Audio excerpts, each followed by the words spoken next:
It is something no parent ever wants to imagine, losing a child. But for some families, the grief is intensified when there's no explanation for why their child died. Certainly, our Taylor Bruck explains what sudden unexplained death in children is and why more research is desperately needed.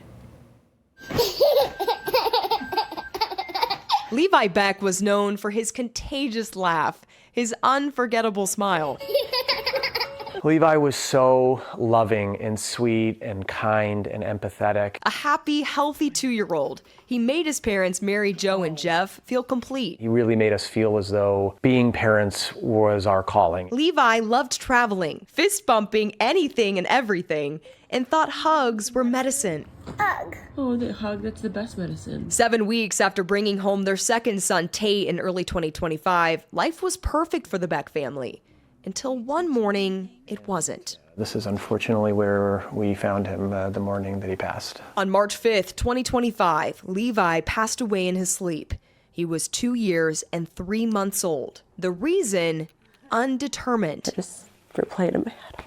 I've never experienced anything as excruciatingly painful as this. It's called SUDC, sudden unexplained death in children. It's different from the more commonly known diagnosis called sudden infant death syndrome, also known as SIDS.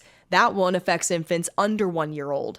SUDC affects children ages 1 to 18. It's rare, affecting about 400 families in the U.S. each year. But it's the 5th leading cause of death in children ages 1 to 4. These are children who are thriving, healthy. Almost all of them are sleep-related and unwitnessed. It tends to happen a little bit more often in boys. Laura Gold started leading the research of SUDC when her own daughter Maria died at 15 months in 1997.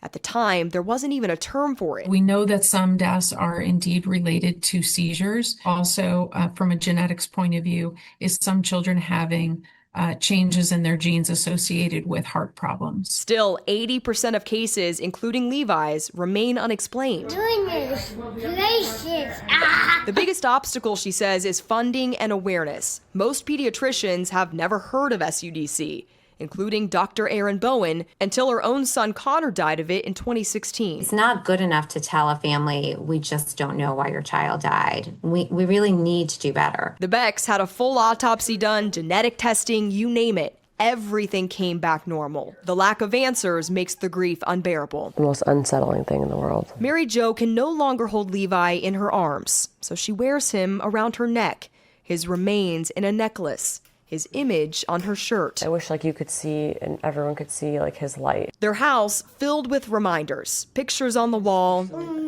fingerprints on the glass, and a high chair with crumbs never cleaned. I never want to ever move it. A family now forever incomplete, searching for answers. Just like our Levi shrine. Parents without their firstborn son, a brother whose childhood has just begun, but now a forever angel watching over everyone. Mommy and Daddy will see him again someday. Can't wait to see him again.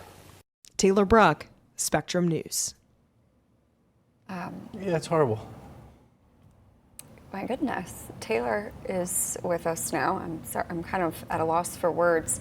Do we know anything about who's most at risk? I know it's unexplained, but what factors play into that? So this is so new. Research has only been happening for about 2 decades now. The first definition of SUDC was actually published just in 2005. So far, though, guys, researchers have found that toddlers ages 1 to 2, they're at the highest risk. About 60% of the cases are in boys, and these deaths are almost always sleep-related and unwitnessed. One of the biggest clinical findings is that about 30% of children who die from SUDC had a history of what's known as febrile seizures. So those are seizures caused by a fever. Doctors have typically considered them harmless. So this basically has researchers questioning whether or not febrile seizures are actually benign for everybody. Is there anything that parents can do to try and prevent this? Yeah, so a lot of these parents, they blame themselves, but researchers want them to know there is no way to predict who is at risk. SUDC is currently unpredictable and unpreventable, and that is the most frustrating part for families. So the Becks right there, you can see it. They had a camera over Levi's bed. He was very still in his last moments, they said, so nothing indicated that anything was wrong or that he would have had a febrile seizure. For peace of mind, though, they now use this heart rate monitor on their other son's, Tate's, foot. So this will alert him of their blood oxygen level as well as his heart rate if it gets too high or too slow. But researchers also say, this is good news, that there's no correlation in this happening among siblings. One of the biggest challenges, though, guys, is that when you do an autopsy on these children, you cannot detect certain things after a child has passed away. So like whether they had a seizure or a heart arrhythmia, because you need a beating heart to test for that. So that is why about 80% of these cases still remain unexplained. Where does research stand right now for families who want answers, for families who maybe have a fear of something like this happening? Yeah, so Laura Gold, like you saw in the story, she's helping lead this research. She said one of the biggest barriers right now is funding. They need funding in order to find answers. Unlike SIDS, it receives federal funding. SUDC does not receive federal funding. That research relies pretty much entirely on private donations from these grieving families. They all got involved after their own children passed away. So the Becks and other families are hoping that by sharing their stories, they can push for more research and then eventually prevention, guys. All right, Taylor, thanks so much for bringing awareness to this. Absolutely.